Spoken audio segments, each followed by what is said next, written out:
যায়নি তো। হতে পারে, হতে পারে।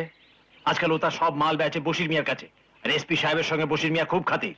আর আজকাল ঘনাসারা আঙুল ফুলে তো কলা গাছ হয়েছে, ভোট তো ফেরত পেয়েছেই।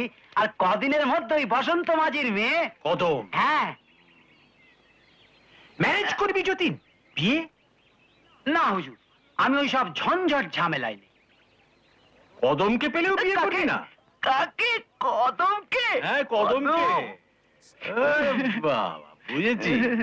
খুশি একেবারে উতলে পড়ছে। হ্যাঁ, শোন, কদমের বিয়ে তোর সঙ্গেই হবে, থাকবে সে তোরই ঘরে। আমি শুধু মাঝে মাঝে, বুঝলি কিনা?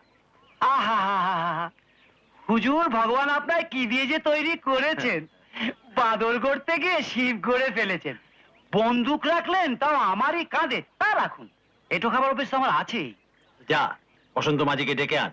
ডেকে আনবো কেন হুজুর? আমি ধরে নিয়ে আসছি।